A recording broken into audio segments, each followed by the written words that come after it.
Meet Barney. Like many others, he is a betta fish who is trying to survive in a wine glass from birth. I brought him home to change his life. I promised to give him a home he deserves. I want to make his life more colorful. Let's include him in this huge ecosystem. Wait a second. I have a better idea. I got this aquarium for him. To stick background vinyl on an aquarium, I cleaned the glass thoroughly to remove any dirt or residue. Then, I measured the dimensions of the aquarium and cut the vinyl to fit. I applied the vinyl to the outside of the aquarium, smoothed out any air bubbles as I worked. I used glass cleaner to stick the vinyl on the glass. I'm using sifted soil from my own garden in almost all my setups. I get very good results from this soil, and I strongly recommend you to try it. I spread this soil on the bottom of the aquarium. The wetness of the soil prevents air bubbles in the soil when we fill it with water. I'm covering the soil with a thick layer of river sand.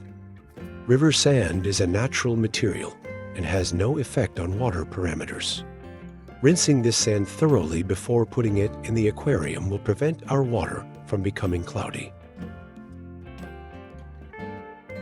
As I always do, I will make a natural decoration from materials I collect from nature. There are different opinions about using materials taken from nature in the aquarium. If the wood we collect from nature is completely dry and will not rot in water, we can use it in the aquarium. To understand whether these woods will rot in water, we can keep them in a container filled with water for a few weeks. If the wood smells and shows signs of rot, it is not suitable for use in the aquarium. It should not be forgotten that the woods we buy are taken from nature. I put napkin pieces at the junction of all the materials and glued them together with super glue.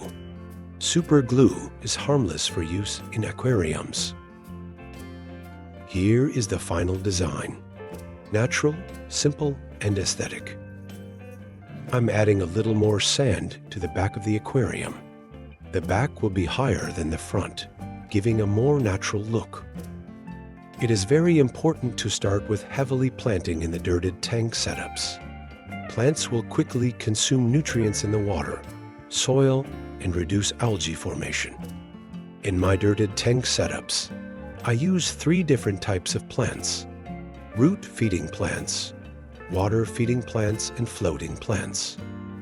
Root feeding aquatic plants are plants that primarily absorb nutrients through their roots rather than through their leaves.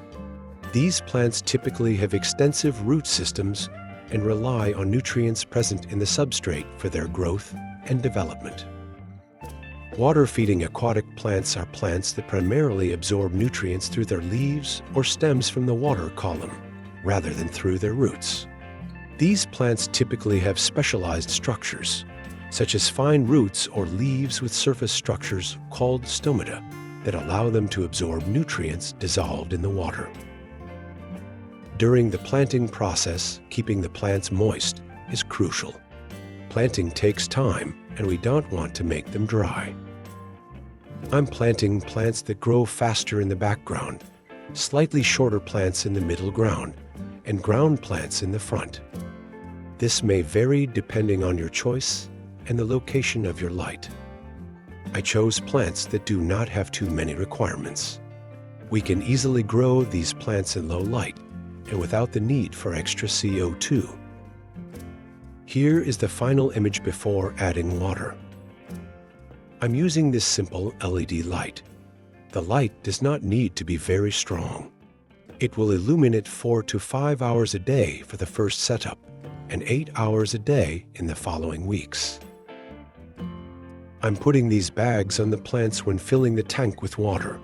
They will prevent the plants from scattering and the water from becoming cloudy. I'm using tap water for my aquariums because I know the parameters of my tap water. If you are not sure, do not use tap water. Every tap water contains some chlorine. I recommend waiting a few days before adding fish to your tank. If you do not want to wait, you should use a dechlorinating chemical. I'm using a small filter for this tank. We don't have to use a filter. Our plants will clean the water adequately. I prefer to use it to ensure water circulation.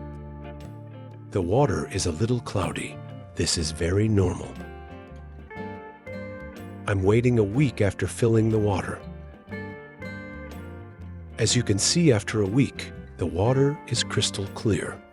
As the plants will get used to the water parameters, their leaves may deteriorate within a few weeks.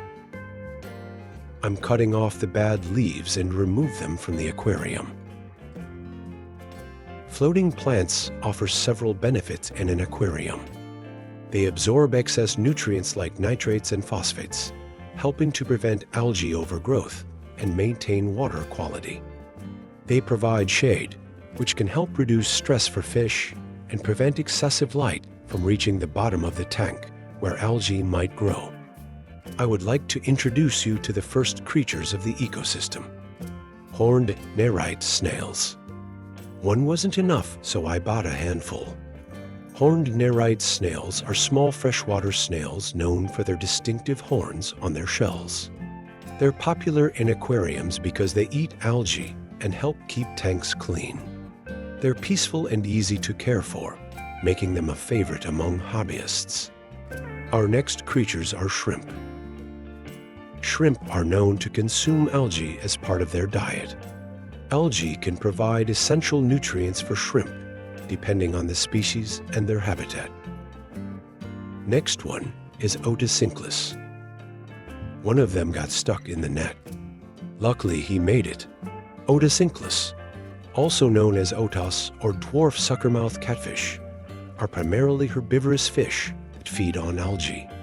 They are often used in aquariums to help control algae growth due to their voracious appetite for it. We had a very good team of algae eaters in this tank. Now, the main character of our tank is on the stage. Barney. He looked surprised in the first seconds.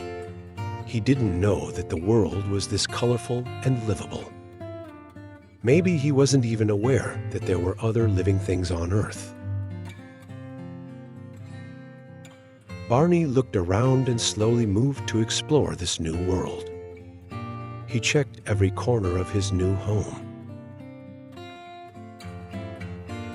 His self-confidence increased day by day, and his happiness was evident.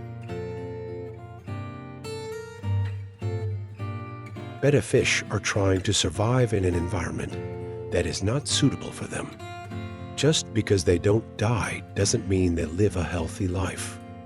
It is our responsibility to create a beautiful living space for them. Establishing a healthy tank for them is neither difficult nor costly.